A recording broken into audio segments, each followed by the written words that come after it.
Hello everyone and welcome back to my channel, and as you can tell by the title, I'm doing my first initial reactions of Taylor Swift's new album Evermore. I'll link a little card up here to show you guys my folklore one, and the only difference between this one and the folklore one is obviously the fact that they're completely different albums. But also with the folklore one, I didn't actually film my initial first reactions. I kind of said what my reactions were initially and what they are now. But these are like my raw, real reactions. Obviously, I'll have to cut out as much of the actual song as possible because of copyright issues. I don't want my video being taken down like the folklore one almost was. But yeah, let's get right on into it. Oh, and also real quick, I have a snow globe up there. It's a Christmas tree farm one. Check that out in another video. I'll link here. Also, I'm wearing my The Man. I didn't get any of the folklore merch because I couldn't afford it. Okay, let's get into it. The first song is called Willow. I feel like it's gonna be something warm to her, like that reminds her of her childhood, or something like the lakes, you know, disappearing somewhere, like being under the willow tree. Just that kind of vibe of like disappearing, nostalgia, that type thing.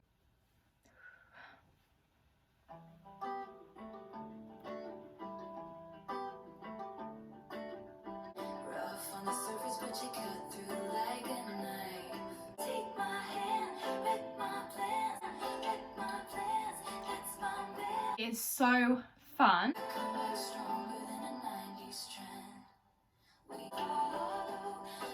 Can we just appreciate how far off I was?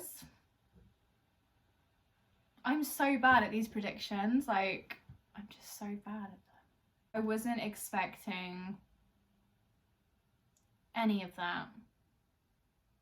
I thought like Willow was like a willow tree.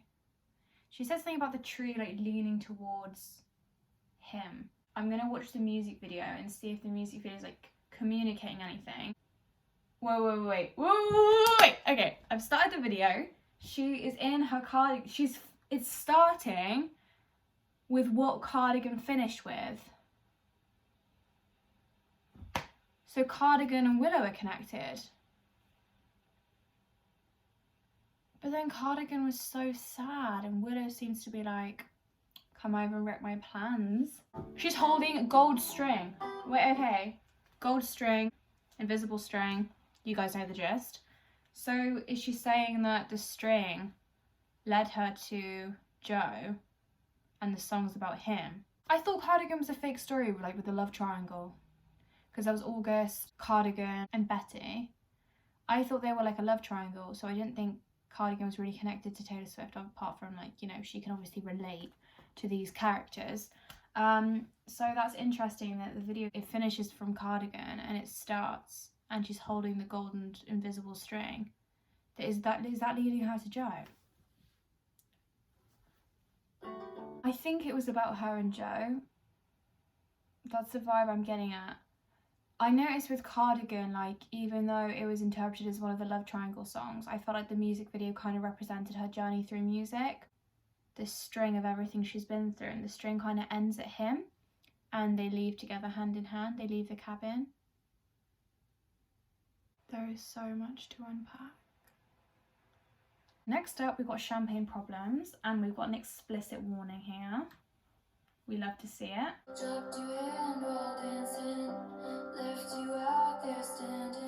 And this is about her breaking someone's heart. That's the vibe I'm getting. Why does this song make me want to cry? It's honestly amazing.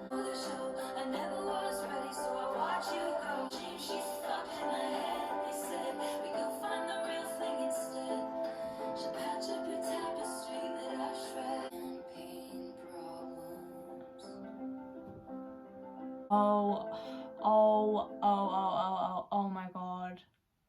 Oh my god.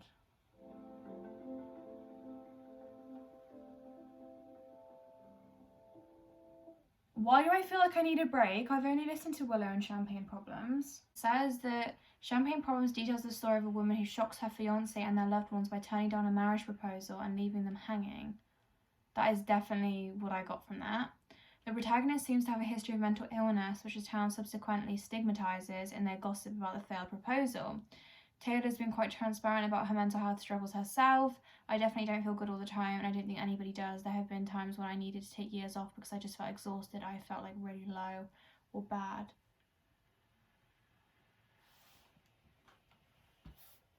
It was written by Joe and Taylor. I actually think she's met her match, like, fully. She writes songs with him. She trusts him enough to be on her song. I can't believe that. Sometimes you just don't know the answer until someone's on their knees and asks you. And I've also noticed that all these songs are catchy. Like, obviously, like, with folklore, like, folklore is amazing, but, like, these are quite, like, catchy, if you know what I mean. Rack My Plans, That's My Man, like, it's quite catchy. And then, like, this one, it's like, all my champagne problem. Like, it's very, like, does this even make sense? Comment below if that made sense. I don't think it did. This is called Gold Rush, also explicit.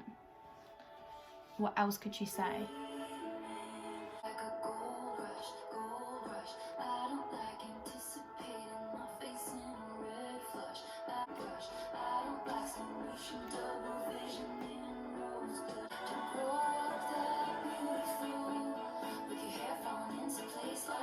I literally just said how catchy her songs are, and then she's like, I don't like a gold rush, gold rush, gold rush. They're so, like, fun, even though, like, the lyrics aren't supposed to be fun. I think this one's quite, like, fun though.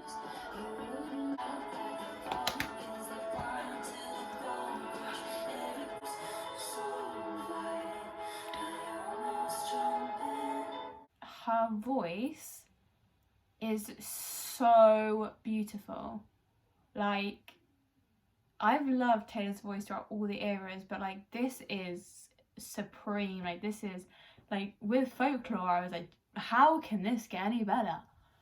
And then her voice just is stunning. It says that this song is about jealousy because she's attracted to someone who everyone else is also attracted to.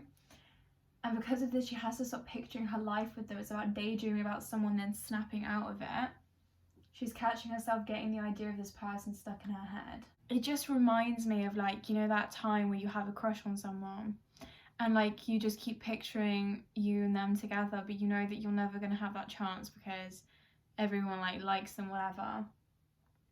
Yeah, it makes me feel really nostalgic. And also the part where it's like, my mind turns your life into folklore. I can't dare to dream about you anymore.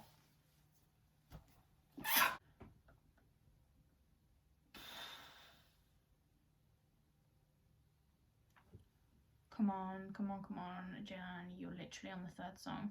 Okay, next song is called 'Tis the Damn Season. I feel like it's not going to be Christmassy, but, like, I'm kind of hoping it's Christmassy, but then we already had Christmas tree fun, and also a Christmas song wouldn't really fit in this theme. Or would it? She'll make anything work.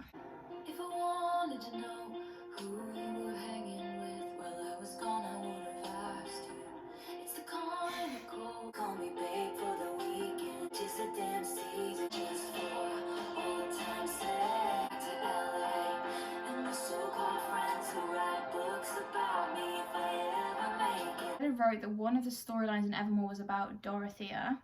Dorothea? The girl who left her small town to chase Hollywood dreams, and what happens when she comes back for the holidays and rediscovers an old flame. That is so cute. So she has to go back to, like, LA and all of her friends and all the toxicness, but it always leads back to him in her hometown. It is the damn season. Go get your man, Dorothea.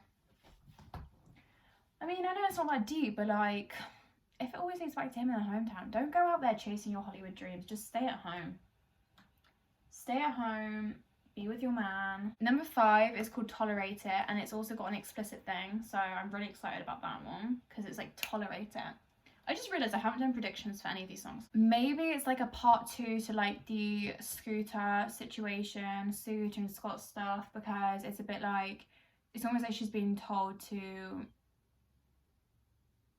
tolerate it, because Everyone painted her out as like a mad woman in the media because she actually called out these two men that had every right to be called out, and loads of other artists suffer from it in the industry. So she called them out. Everyone was calling her dramatic. She was this mad woman, and she addressed that in folklore. So like mad woman and tolerate it seemed like very similar, because can't you just imagine a man being like, just tolerate it, like deal with it, like. Oh wait, you know, this is me trying, it could be like that type of thing. Like telling Joe, you have to tolerate it, you have to tolerate this stuff about me. Overthinking, like everything that comes with dating Taylor Swift, you have to tolerate it. So it could be also like a sad song.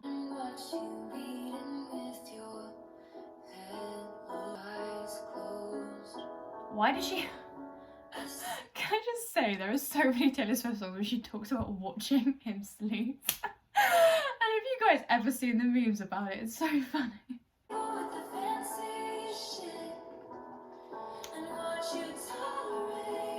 Wait, is she talking about like, maybe not even from her perspective, is she talking about like, you know, when you're in a marriage or a relationship and you love someone so much and you put in 100% of yourself all the time, you're always giving them everything, and they almost like tolerate you? Like I can completely imagine being like that in love with someone, and they're like, oh, you're so much older and wiser and you're like amazing, you're so good looking, like I know I'm just like a little kid that's like trying to do the best for you, and I know you just tolerate me.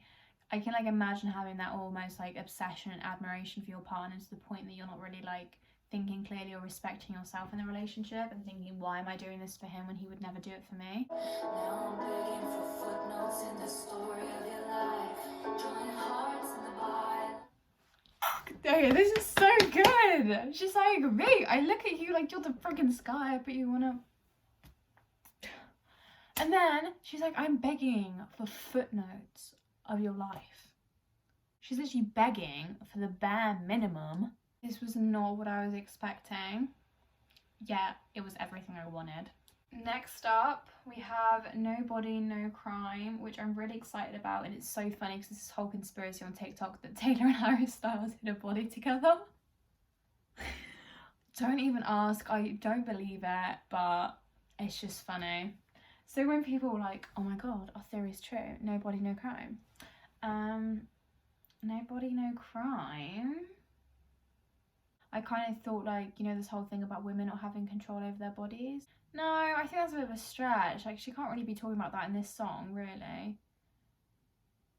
I felt like it had something to do with women and their bodies.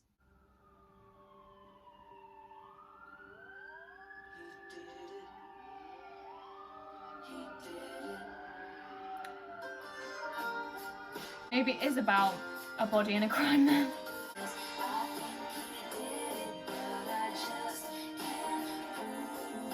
Well, I was pretty far off.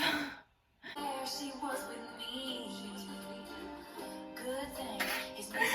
you hear that? Did you guys hear the she was with me, dude? She was with me, dude. Apparently she wrote this song because she loves crime and killing documentaries. I love them too. Nobody, no crime. Okay, the next song is called Happiness. Kind of dreading it, because I feel like it's actually going to be the opposite of happiness, and it's going to be a really sad song. And also it's explicit. Happiness because of you. Both of these things can't you win. When did all our lessons start to look like weapons? Okay, this is a sad song, and I'm getting the vibe that it's basically saying like, when you're in a relationship, the things you love about them and then things that make you guys work as a couple, they slowly start to like peel back. So like when she was like, the lessons like we used to teach each other, now it's like knives stabbing each other. I think she said something along those lines anyway, but it's just like all the simple things that you guys work, the reasons why you worked, now the reasons why you're actually falling apart.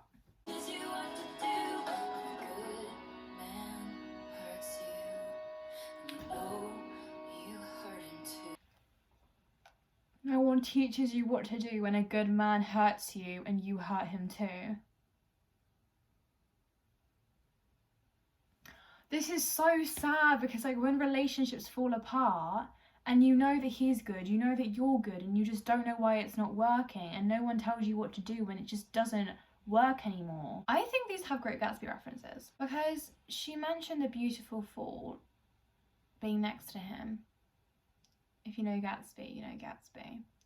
She also mentioned the green light. All you want from me now is the green light of forgiveness. And for those literature students out there, you know the Great Gatsby and the green light, the symbol of hope, the American dream, etc, etc. And then the beautiful fall. It says here that Taylor Swift wrote about happiness, the realization that maybe the only path to healing is to wish happiness on the one who took it away from you. Sorry, the lighting is literally going crazy. So I've just had to like use my curtains to block out the sun. But the next song is Dorothea. I just realised Dorothea was referenced in 'Tis the Damn Season. So she's basically gone to Hollywood to pursue her dreams, but she's come back. That's when she's like talking about 'Tis the Damn Season, because she's like, I've come back, it always leads back to you. She's come back to reunite with her old flame. And I'm guessing this is from her flame's perspective, singing to Dorothea. That's so sweet. If you're ever tired of being known for who you know you'll always know me. You're a queen selling dreams, selling makeup and magazines. From you, I'd buy anything.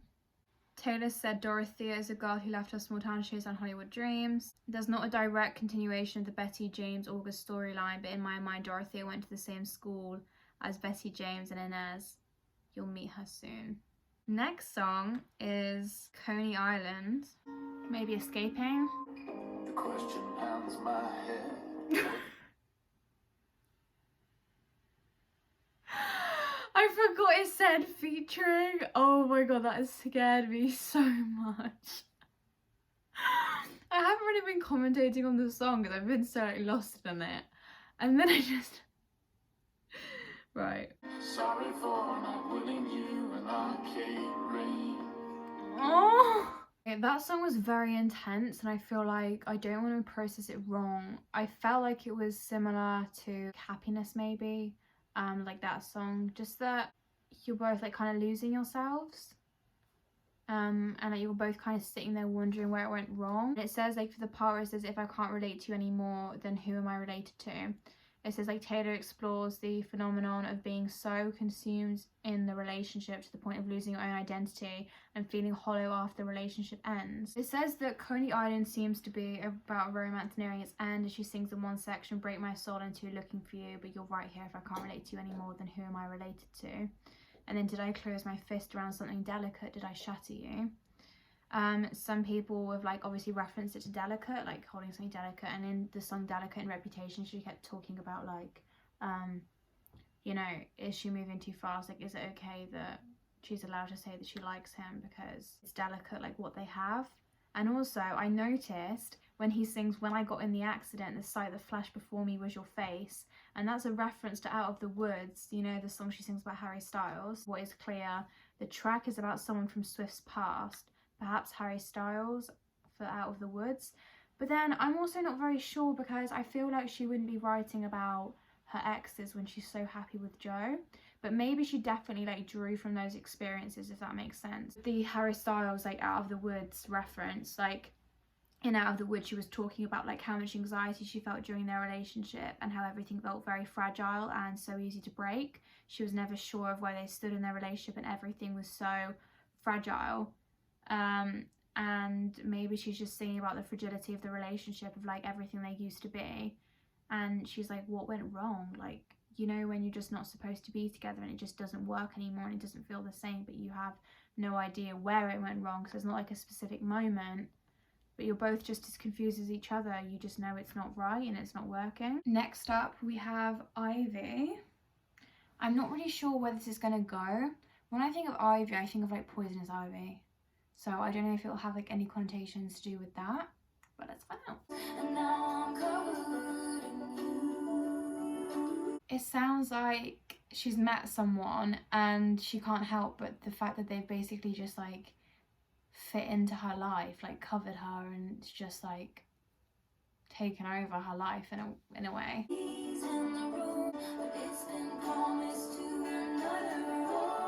She just said something about taking what's been promised to another. Is this like an affair? She's writing a lot about affairs recently.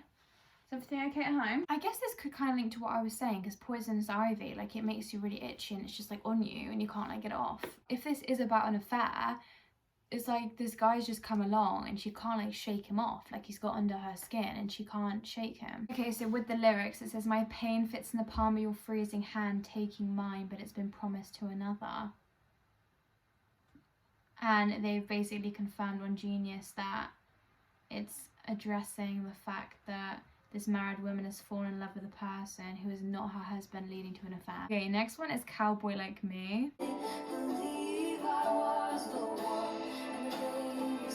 There was a comment and a lyric there about how men have like fallen in love with her, like, and just this idea of men like falling at her feet. Yes, this is the word I was trying to think of. It tells the story of two swindlers who fall in love through a cat and mouse fling. I feel like it's kind of like she played the field and men were falling at her feet, and then she saw this guy and it turns out he's just like her as well, because of the lyric that's like, you had some tricks up your sleeve, takes one to know one, you're a cowboy like me. It's like neither of them were ready to settle, and then she met this guy. Next song is called Long Story Short. My mind is just so blown, and I think it's much easier to predict Taylor's songs when you knew they were going to be about her and the albums were going to be about her. But the thing is like a lot of the time she's talking about characters, people that she's thought of, people she's imagined, maybe based on her friends, maybe based on her past, but it's hard because a lot of it's fabricated and I don't know. So it's really hard to predict these song titles, so I'm not really sure what Long Story Short could be about, especially because I don't know if it's about her or not. I was not expecting this type of vibe.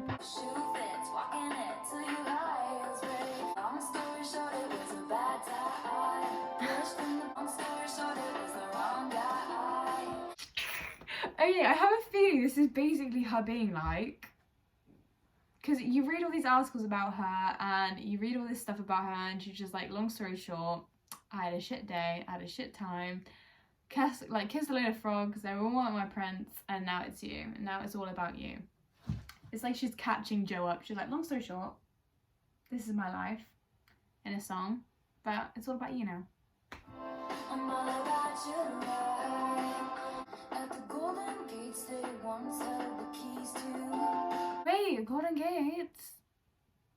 Oh, I'm thinking, it says, I don't like your kingdom keys. Look What You Made Me Do video. She was like in this like bird cage almost, and it was like golden. So that could be a reference to that time in her life. Past me, I wanna tell you not to get lost in these petty things. Your nemesis will defeat themselves before you get the chance to swing. The part says, if the shoe fits, walk in it till your high heels break. It says Taylor's pointing out that she tried to leverage critiques that were forced upon her, and she played the part until she couldn't do it anymore. In Folklore's song Mirror Ball, Taylor expresses that she feels like she's constantly putting on a performance for other people and giving them what they expect of her, reflecting their desires like a mirror ball. And also, clung to the nearest lips, long story short, it was the wrong guy. References the getaway car. She describes a relationship that was doomed from the start because nothing good starts in a getaway car. For the most part, Taylor entered this relationship with actor Tom Hiddleston to get out of the one she had with DJ Calvin Harris. I love that. Climbed right back up the cliff, long story short, I survived. I absolutely love this song. The next song is Marjorie, and I think this is Taylor Swift's grandmother. Yeah, that's it. Yeah, that's the name of Taylor Swift's grandmother. So this is going to be interesting. Never be so kind, you forget to be clever. Do you think she's like mimicking what her grandmother used to say to her? Because you know, like, your grandparents are always wise and they always tell you things to remember, and at the time you don't think you'll remember. And I feel like Taylor's kind of mimicking what her grandmother said. I should have asked you questions, I should have asked you how to be, but I kept every grocery store receipt, because every scrap of you would be taken from me. Watched. That is such a beautiful song, like, because it's not just about the past, it's about how memories of people and memories of loved ones still live on within you. Yep, so this song is a tribute to her late grandmother. She passed away in 2003 and was an opera singer and helped inspire Taylor to pursue music.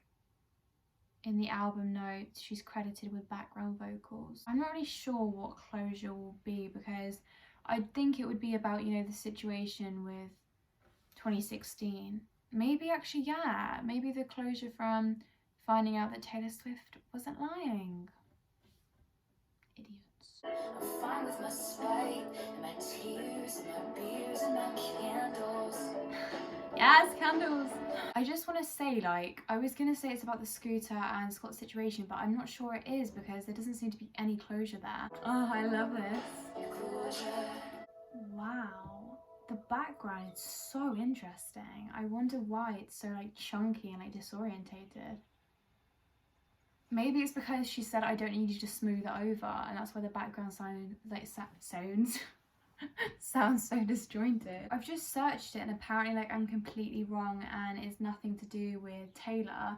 It's actually about the narrator lays into an ex that can't stand the idea that she's still mad at him. So it's the ex sending a letter, like saying, like wanting to fix it. And she's like, I don't need you to smooth it over. It's almost like it's for his sake more than hers. Damn, I didn't even, see, that's the issue. I can't really predict these songs because they're not always about her.